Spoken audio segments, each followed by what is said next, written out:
چې ټول اعمال کیږي نو دا بسره کیږي دا اعمال دا هو اعراض دي روزه دا او ذکر دا او تلاوت دا منذ دا بسره تللی حدیثو کې درې اقسام ذکر شوي دي ورونو درې طریقو باندې دا ما او تا عمل دا به الله کوي اولنی شکل دا چې دا منځ دا روزه دا نور نیک اعمال دي الله رب العالمین باندې ته شکل ورکی بدن ورکی جسم الله ورکی او دا ځان خبر نه ده رسول الله صلی الله علیه وسلم دا ذکر کړی دا چې دې اعمالو ته الله بدن ورکی الله په دې باندې قادر ده حدیث کې امام مسلم رحمه الله فرمایي رسول الله صلی الله علیه وسلم فرمایي اقرأ القرآن رسول الله صلی الله علیه وسلم فرمایي امت قرآن تلاوت کوئ قرآن ویو قرآن تلاوت کوئ ځکه فإنه یأتی یوم القیامة شفیعا لأصحابه د قیامت پر څوک قرآن تلاوت کوي قرآن عمل کوي قرآن یادوي د قیامت پر منځه قرآن راځي شفیعا لاصحابه د دې سړي باره کې به الله ته سفارش کوي الله ته سفارش کوي او یو حدیث کې دي چې الله سفارش کوي قرآن او روزه د عمل لري چې دوی سفارش الله کوي او دې حدیث کې رسول الله فرمایي اقرأ الزهراوین ولما امتا دو چمکدار دو پڑکی دن کی آغا تلاوت کو قرآن پا قرآن کی بیا دو چمکدار دو پڑکی دن کی سورتنا اگر تلاوت کو اکم دا سورت البقرہ یو سورت البقرہ الف لام میم دینا شروع بقرہ شروع اور دویم سورت آل عمران دعائے سورت آل عمران دی تلاوت خصوصی طور باندې کوي ذکر نبی ہم فرمائی انہم یاتیان یوم القیامت کأنہم قمامتان دی قیامت ورین دا سورت البقرہ سورت آل عمران دا بدی وریدو پر شکل کی دا سرالتی دی وریدو پر شاکل ورانوانی یا نبی ہم فرمائی او کأنہما قیایتانی یا دے چتونو پر شکل کی یہ صائبان پر شکل کی دا سورت البقرہ و سورت آل عمران او نبی فرمائی او کأنہما فرقان من طیر صواف یا بداسی رضی لکدا دو سیرونا دی مرغانو پا یو قطار کے روانی دغه سے بدا سورت البقرہ سورت آل عمران گورا اللہ شکل ویر کرده لا و شکلنا جسم بویر کے نیب اعمال دا یو قسم تلل یو قسم وزن دویم وزن اغداری چی دا کم ملائک و صحیفی لکلی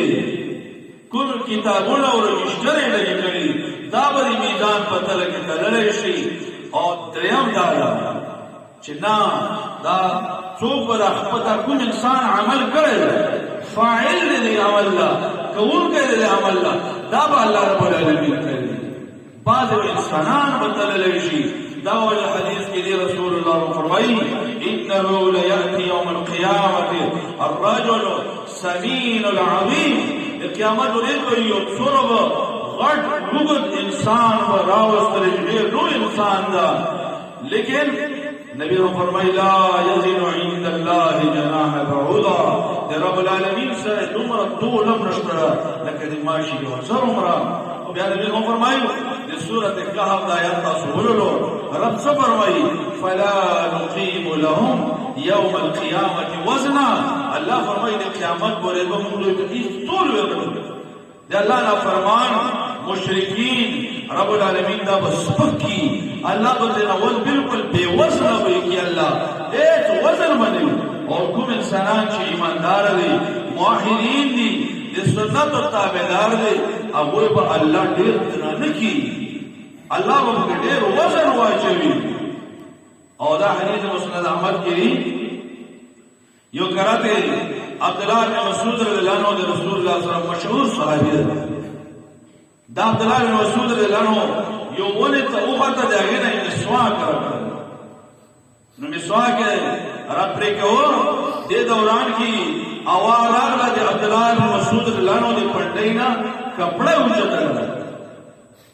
نو دا پټی چې وی بدن الله داسې ورکړه او دا ډېر نری پټی نو صحابه کرام ورګل چې هغه وخت رسول الله صلی الله علیه وسلم مما ترغبون رسول الله تاسو وکړه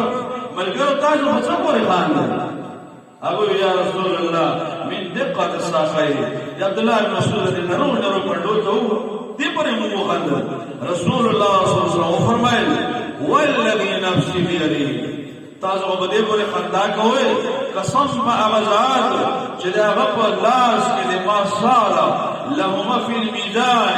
اثقل من احد له احد پتلګي دې میزان پتلګي دا د احد خرنم درني دي دا په قیامت کې پتلګي دا ایماندار پړلې دي دنیا په یو څو ورځو لپاره ډېر طاقتور انسانان چې وي بیا د پورته کېدو همت پای کېږي دا یو څو ورځې اصل معاملہ د قیامت دا نبی نو فرمایي د قیامت پورې د عبد الله بن مسعود رضی الله عنه دا پړلې چې کله باندې انسانان رب العالمین تلی لهم فی الميزان افضل من احد دا نری پړلې و الله دومره درنیږي چې د احد د غرنه هم دا ډېر نو دا دلیل چې باندې انسانان تللې دې وجه نه د کثیر مولا فرمایي چې ټولو کې جمع هم صحیح ده ځکه تارتن توزن الاعمال کله کله عملونه تلل شي چې اعمال تلل شي ستې کتب اعمال تلل شي وتارتن توزن محالها چې تب هغه لیکون کې رجستره ا کتابونه هغه تلل شي وتارتن يوزن فاعلها او کله الله رب العالمین په دې کوونکې تلی نو درې قسمه ده یاد راځي چې الله به اعمال ته بدل ویل کی دویم دا چې اعمال یا بدل رجستر تلل شي او د چا بدلونه تلل شي چې چا کې ایمان وي توحید او سنت وي دا انسانان او الله د نبی او توحید او سنت چې خلاف وي او انسانان مسبوق وي